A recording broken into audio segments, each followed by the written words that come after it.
उज्जैनी के प्रतापी राजा विक्रमादित्य एक बार फिर अपने कंधे पर वेताल को उठाए मौन धारण किए आगे बढ़ रहे थे। श्मशान के पेड़ों की डालियां हवा में सरसरा रही थीं और सूखी पत्तियां राजा के कदमों के नीचे चरमराती जा रही थीं।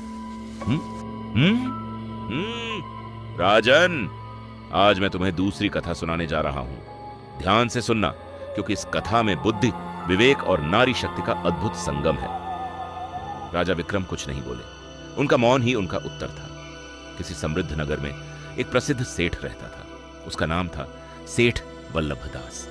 सेठ के पास धन था, सम्मान था, व्यापार था, पर एक ही पुत्र था, धनसेन। धनसेन स्वभाव से सीधा, सरल और नेक था, पर उसकी एक कमजोरी थी, वो बहुत जल्दी लोगों की बातों में आ जाता था। सेठ ने सोचा, मेरे बाद यह व्यापार कौन संभालेगा।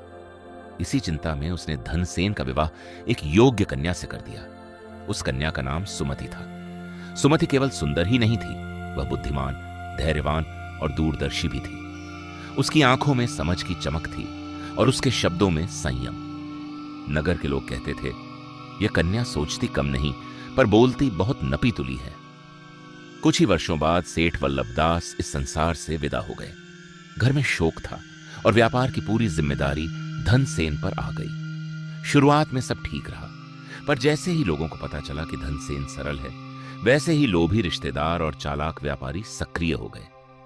कोई आकर कहता, यह कागज बस औपचारिकता है, तो कोई कहता, इस सौदे में घाटा नहीं, केवल लाभ है। धनसेन बिना पढ़े हस्ताक्षर कर देता। दिन बीतते गए और सेठ का धन धीरे धीरे घटने लगा। सुमति सब देख रही थी। एक दिन उसने शांत स्वर में कहा, स्वामी, क्या आपने कभी इन सौदों को पढ़कर देखा है? धनसेन बोला, नहीं, सब अपने ही लोग हैं। सुमति की आंखों में चिंता उभर आई। अगले दिन सुमति ने कहा, आज से व्यापार का निर्णय मैं लूंगी। धनसेन चौंका। लोग क्या कहेंगे? उसने पूछा। सुमति मुस्कुराई। जो सच है वही कहना है। अगले ही दिन एक व्यापारी आया।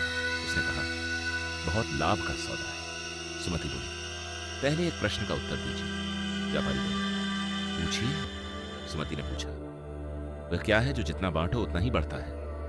व्यापारी सोच में पड़ गया। कुछ देर बाद सुमति बोली, वह है ज्ञान, और जिसके पास ज्ञान न हो उससे व्यापार नहीं किया जाता। व्यापारी चुपचाप लौट गया। एक रिश्तेदार आया और कागज आगे बढ़ाते हुए बोला, बस साइन कर दीजिए। सुमति बोली, बिना पढ़े हस्ताक्षर करना क्या कहलाता है? वह बोला, मूर्खता।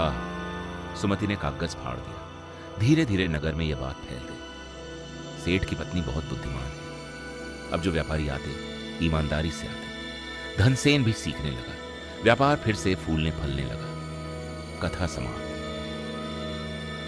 श्मशान में गहरी शांति छा गई। हवा थम सी गई। सूखे पत्ते तक हिलना भूल गए। चांदनी रात और भी उजली हो गई, मानो चंद्रमा भी इस उत्तर का इंतजार कर रहा हो। वेताल की आंखें नीली लौ की तरह चमकी। उसके होठों पर एक रहस्यमयी मुस्कान फैल गई। वह धीमे पर गूंजते स्वर में बोला, राजन विक्रमादित्य, अब बताओ, इस कथा में वास्तव में बुद्धिमान कौन था?